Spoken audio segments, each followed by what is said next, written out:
All right, today we are diving deep into the wild, no rules culture that took Netflix from a small startup to an absolute global giant. We're going to break down exactly how they pulled it off, piece by piece. Hey, if you're into this kind of deep dive, do me a favor and hit that like button and subscribe for more. So let's paint a picture. The year is 2000. Reed Hastings, the guy who started this little DVD by mail service, is walking into the massive Dallas headquarters of Blockbuster, the $6 billion giant. He later said the feeling in that room was just total intimidation. I mean, Netflix was this tiny underdog, and they were there to pitch a partnership, basically begging this behemoth to see what they were building. But Blockbuster didn't just say no. Nope. They pretty much laughed them out of the room. Fast forward just one decade, and nobody was laughing anymore. Blockbuster, the absolute king of home video, was filing for bankruptcy. And Netflix? Well, they were on a rocket ship to becoming the powerhouse we all know today. So, how in the world did that happen? How did this little David take down Goliath so completely? Well, the answer isn't as simple as, oh, they switched from DVDs to streaming. Nah, it was way deeper than that. It was all about a completely revolutionary culture, and it was built on one single core idea they would not compromise on. And that core idea? It's something they call talent density. Now, the concept is pretty simple, but it's also kind of ruthless. The goal is to fill your entire company with only high-performance people, or, as Netflix puts it, stunning colleagues. It's not about having a couple of rock stars here and there. It's about making incredible performance the absolute baseline for every single person. And what's really fascinating is how they stumbled upon this idea. It wasn't cooked up in some fancy boardroom meeting. Nope, it was born out of a total crisis. See, back in 2001, when the dot-com bubble burst, Netflix was forced to lay off a third of its employees.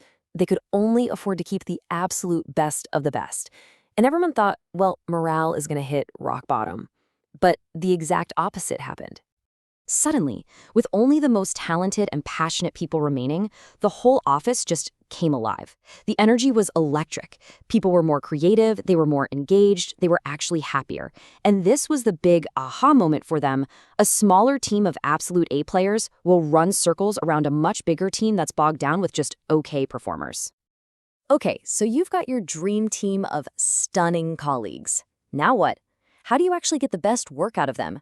Well, according to Netflix, you build an environment of absolute, completely unfiltered honesty. And let's be real, this is a huge problem for pretty much every company out there, right? The best ideas can come from literally anywhere, but so often they get crushed by office politics or because of who's higher up on the food chain. The intern has this genius idea, but is way too scared to speak up and challenge a VG. Netflix's solution to this? A culture of what they call radical candor. The deal is everyone, and I mean everyone, is expected to give and receive super direct, constructive feedback. Yeah, even to their boss, even to the CEO, it's all about being willing to tell the king he has no clothes on. Not to be a jerk, but because everyone's goal is the same. Stop bad ideas in their tracks and make the company better. But for this to actually work, you have to be super careful about who you keep on the team. And this brings us to Netflix's famous no brilliant jerks rule. Look, a brilliant jerk might be your star programmer or your top salesperson, but if their attitude is toxic, they silence other people, they destroy collaboration, and they completely poison the well for that culture of feedback you're trying so hard to create. And this isn't just some vague idea. The data totally backs it up. Research actually shows that just one toxic person can tank an entire team's performance by a crazy 30 to 40%. So for Netflix, the math is really simple. The damage a brilliant jerk does is always, always more than the value they bring. Okay, so when you put these two things together, a super high talent density and a culture of radical candor, something really amazing starts to happen. You can get rid of the rules. And this magical combination is what unlocks the next level of the Netflix culture. And this is where we get to some of the most famous and, let's be honest, most controversial parts of how Netflix operates. For instance, take their vacation policy. How many vacation days do you think Netflix employees get? What's the whole approval process like? Well, the answer is there isn't one. There is no vacation policy. Netflix completely trusts its people to take whatever time off they need just as long as their work is getting done and it's excellent. The thinking behind it is just so simple. If you hire grown-ups, you don't need to treat them like kids. And it's the exact same idea for things like travel and expenses. Just forget about those massive rule books or waiting for 3 different managers to approve something. Instead, there's just one single guideline, and it's only 5 words long. Act in Netflix's best interest. That's it. You're trusted to spend the company's money like it's your own. And this whole idea of freedom and responsibility, it lets people solve problems on the fly. There's this great story about an employee who's about to do a really important product demo for a journalist, and he realizes the TV for the demo got thrown out by mistake. Now, in a normal company, he'd be stuck filling out forms, right? But here, he just went to a store, swiped the company card for a new TV, and totally saved the demo. That positive article that came out of it was worth way, way more than the TV, and it only happened because he was empowered to just act. So you take all these pieces, the talent density, the radical honesty, the freedom, and they all boil down to one final, powerful idea. And it's a metaphor that really sets Netflix apart from just about every other company out there.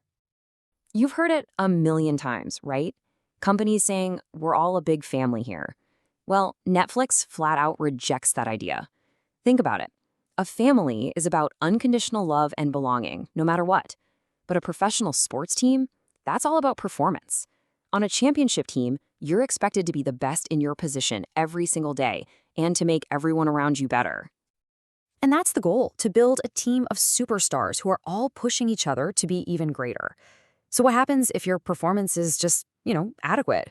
Well, you're let go with a really generous severance package, and your spot on the team goes to the next store player. And this, right here, brings us to the biggest debate around this whole model. So which is it? Is this a high-performance culture that truly unleashes people's potential?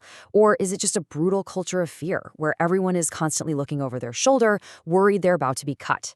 That's really the big, provocative question at the center of the whole Netflix experiment. Hey, thank you so much for watching this breakdown. If you got some value out of it, please show some support with a like, and definitely subscribe for more explainers that cut right to the chase.